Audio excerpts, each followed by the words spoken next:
chargé d'études au pôle Agri-Environnement.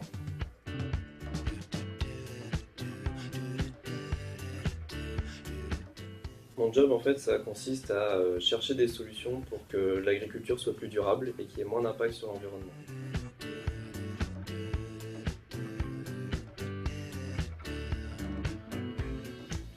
Moi, mon fil rouge, ce qui m'a toujours porté, c'est la biologie, la production végétale.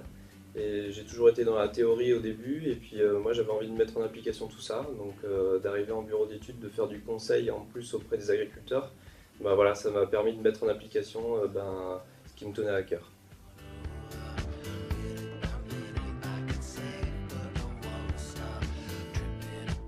Alors j'ai deux armes secrètes en fait pour pratiquer ce métier.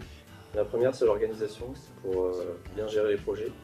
Et la deuxième, en fait, c'est plutôt être à l'écoute en fait, des acteurs, parce qu'on est souvent dans des approches territoriales où il y a beaucoup d'acteurs, et c'est important de trouver un consensus et d'être à l'écoute des gens.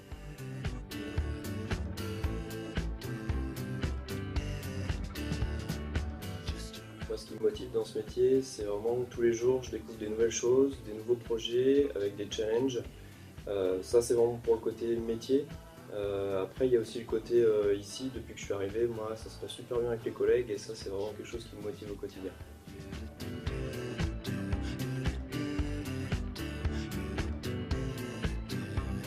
Je suis particulièrement fier d'un projet que j'ai repris quand je suis arrivé ici, qui avait déjà commencé. Et c'est un projet sur un plan désherbage du port du Havre avec des nouvelles méthodologies à mettre en place. C'était un projet, le tout premier, donc pas évident, et en plus en termes voilà, de méthode, c'était pas évident non plus. Et là, ça s'est terminé, le client est content, donc c'est vraiment un challenge réussi pour moi.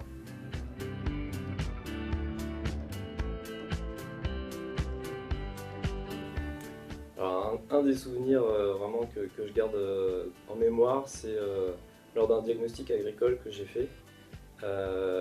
Lors de la restitution en fait, de ce diagnostic avec un agriculteur, c'était dans Charente.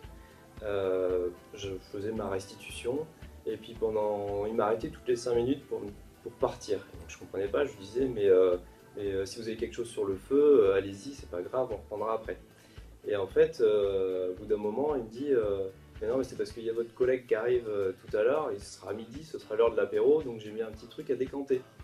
Et du coup, j'ai mon collègue qui revient me chercher à ce moment-là, et puis là, il nous a sorti en fait un super pinot des Charentes de son grand-père qu'il avait déganté exprès pour nous. Et donc là, c'est vraiment un souvenir que je garde précieusement parce que vraiment ce pinot, il était vraiment top top.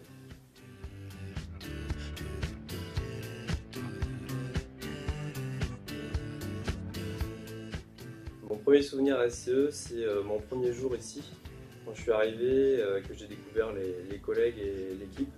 Et en fait, on allait prendre un café tous ensemble, j'ai trouvé ça super sympa. Et en plus, ils m'ont donné en fait une tasse qui était super moche.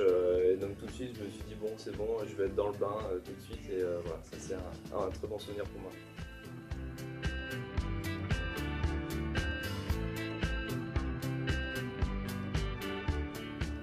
Si j'avais une baguette magique, je pense que je l'utiliserais pour avoir plus de temps.